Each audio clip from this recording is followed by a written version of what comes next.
ان برادران یوسف نے اللہ کی قسم البتہ تحقیق چن لیا ہے آپ کو اللہ نے ہمارے مقابلے میں، اور پکی بات ہے کہ ہم ہی خطا کار ہیں۔ فرمایا یوسف علیہ السلام نے، نہیں کوئی انتقام اور بدلہ تم سے آج کے دن، اللہ تبارک و تعالی تمہیں معاف فرمائے اور وہ بڑا رحم کرنے والا ہے۔ لے جاؤ یہ میری قمیص، بس ڈالو اس کو میرے ابو کے چہرے پر، ہو جائے گا وہ دیکھنے والا، اور آ جاؤ تم سارے کے سارے میرے پاس۔ سورہ یوسف کی آیت نمبر 91، 92 اور 93 تین آپ حضرات کے سامنے پڑھی اور ترجمہ کیا ہے۔ جس وقت تعارف ہو گیا بھائیوں کا اور حضرت یوسف علیہ السلام نے ان کو بتلا دیا کہ میں یوسف ہوں اور یہ میرا حقیقی بھائی بنیامین ہے، اور پھر یہ بھی پوچھ لیا کہ تمہیں یاد ہے جو تم نے یوسف کے ساتھ اور بنیامین کے ساتھ حسد کی بنا پر کیا تھا، تو اب بھائیوں کو احساس ہوا کہ انہوں نے معافی مانگی، اپنی غلطی کا اعتراف کیا اور کہنے لگے کہ اللہ پاک نے آپ کو پسند کر لیا، آپ کو چن لیا، ہمارے مقابلے میں آپ کو اللہ پاک نے فضیلت عطا فرمائی، شان عطا فرمائی، جتنا ہم نے آپ کو مٹانا چاہا اللہ نے آپ کو اتنا بلندیاں عطا فرمائی ہیں۔ ہم غلط کار تھے، ہماری سوچ غلط تھی، اس لیے ہم اپنی خطا اور قصور کو مانتے ہیں۔ لیکن بھائیوں کے یہ کہتے ہی فوراً یوسف علیہ السلام بولے کہ ڈرو نہیں، آج تم سے کوئی انتقام اور بدلہ نہیں لیا جائے گا، سب کچھ معاف ہے، جو کچھ تم نے کیا پچھلا قصہ بھول جاؤ، کوئی بدلہ نہیں، کوئی انتقام نہیں، کوئی تم پر الزام نہیں، کوئی تمہیں تانا نہیں، کوئی تشنیع نہیں، کوئی پرانی بات کی یاد دہانی نہیں، سب ختم۔ اور بالکل یہی معاملہ کیا تھا سرکار مدینہ محمد الرسول اللہ صلی اللہ علیہ وسلم نے اپنی قوم سے فتح مکہ والے تھے۔ جیسے انہوں نے بھائیوں نے مصر سے نکالا، اتنا کنان سے نکالا تھا، یوسف علیہ السلام کو قافلے والوں کو بیچ دیا تھا، ایسے مکے والوں نے محمد صلی اللہ علیہ وسلم کو مکے سے نکالا تھا۔ حضور صلی اللہ علیہ وسلم ہجرت کر کے مدینہ طیبہ چلے گئے تھے، پھر انہیں پھر پیچھا کیا تھا، ایک حملہ کیا جنگ بدر، پھر غزوہ احد، پھر فلاں مشرکین مکہ سے آ کر کے مدینہ پر حملے کرتے تھے کہ یہاں بھی یہ سکھ سے نہ رہیں۔ تو بالکل یہی معاملہ برادران یوسف نے کیا تھا۔ کنویں میں پھینکنے کے بعد بعض روایتوں میں آتا ہے کہ آ کر کے اوپر سے آواز لگاتے، نیچے زندہ ہونے کی آواز آتی تو اوپر سے پتھر مارتے تھے۔ پھر قافلے والوں کو اسی طریقے سے بیچا کہ بھی یہ بھگوڑا غلام ہے، ٹکوں میں بیچ دیا۔ تو گویا جو کچھ انہوں نے بھائیوں نے یوسف علیہ السلام کے ساتھ کیا، ایسے ہی کفار مکہ نے، قریش مکہ نے، حضور صلی اللہ علیہ وسلم کے اپنے خاندان نے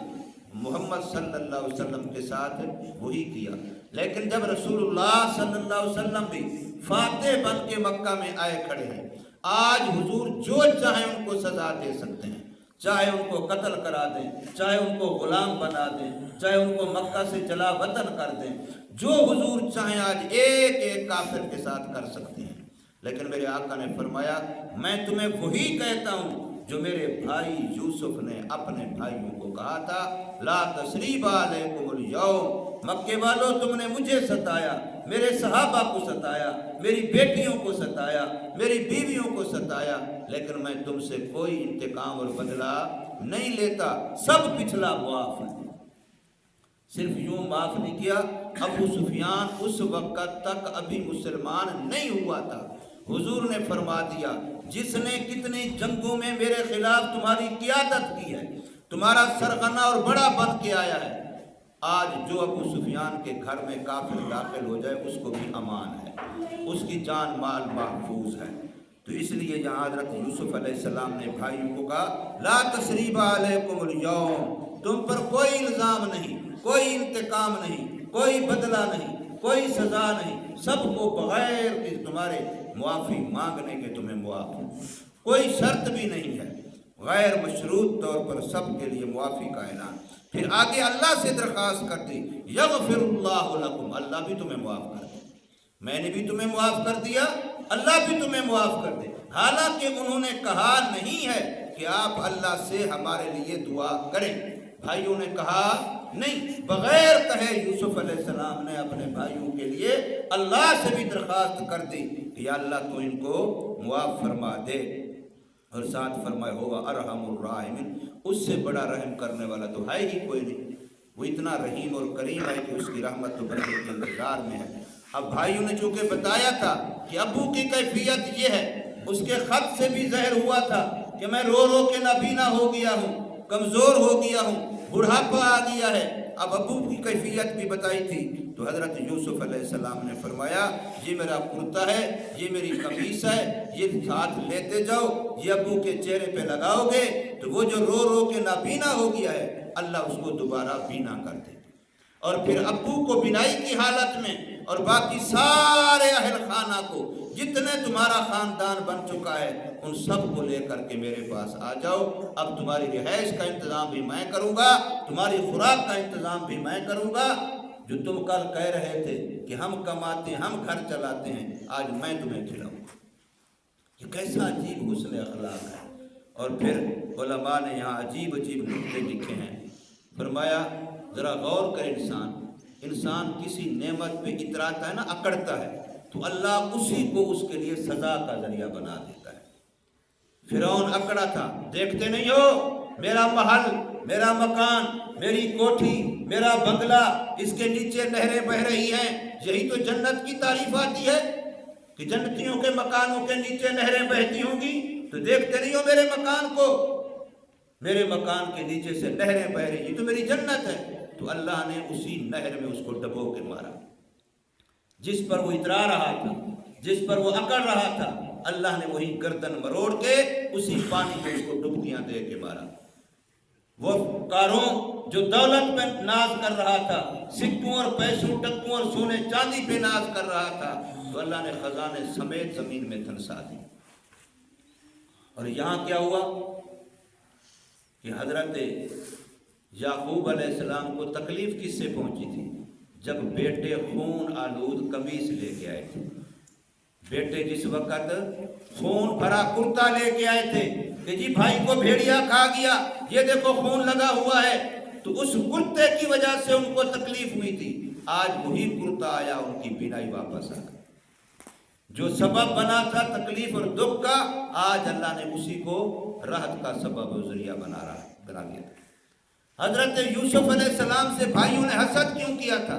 وہ جی خواب دیکھا یوسف علیہ السلام نے کہ کل کو ہم سارے اس کے سامنے سجدہ کر رہے ہوں گے، یہ ہمارا بڑا بن جائے گا، تو ہم چھوٹے بھائی کے سامنے جھکیں گے، ہم اتنا گئے گزرے ہو جائیں گے کہ ہم اس کو سلوٹ کرتے پھریں گے، یہ ہم سے نہیں ہوتا۔ یہاں سے حسد پیدا ہوا، یعنی یوسف علیہ السلام کا خواب یوسف علیہ السلام کے خلاف بھائیوں کے حسد کا ذریعہ بنا۔ تو پھر اللہ نے جیل سے نکالا کس طریقے سے کہ وقت کے بادشاہ نے خواب دیکھا ہے، جس خواب کی وجہ سے کنویں میں گئے تھے، اللہ نے خواب کو بہانہ بنایا کہ جیل سے نکال کر کے تخت میں بٹھا دیا۔ یہ اللہ کا نظام ہے۔ خواب کو اللہ نے، موسیٰ علیہ السلام نے جب فرعون بچے قتل کر رہا تھا تو ماں نے کہاں پھینکا تھا؟ پانی میں پھینکا تھا۔ اللہ کے حکم سے ماں نے موسیٰ علیہ السلام کو صندوق میں بند کر کے پانی میں پھینکا تھا، تو پانی کی وجہ سے بظاہر ان کو تکلیف، آنکھوں سے دیکھ رہی ہے وہ میرا بیٹا پانی میں جا رہا ہے، اب بیچاری زہر کرتی ہے تب مرتی ہے، اور اگر زہر نہیں کرتی تب مرتی ہے۔ اپنی بیٹی کو کہا کہ کنارے کنارے پہ چلتی جا، دیکھتی جا یہ صندوق کہاں جاتی ہے، کون پکڑتا ہے، بظاہر کتنا پریشانی ہوگی۔ لیکن ایک وقت آیا جب فرعون پانی میں ڈبکیاں کھا رہا تھا اور موسیٰ علیہ السلام کنارے پہ کھڑے ہو کے دیکھ کے خوش ہو رہا تھا۔ یہ اللہ کا نظام ہے، ہم لوگ اس نظام کو سمجھتے نہیں۔ یہ مثالیں قرآن میں کوئی لاجوبہ نہیں ہیں، فضول نہیں ہیں، حکمتوں سے بھرپور ہیں، ان کے اندر کتنی ہمارے لیے نصیحتیں ہیں۔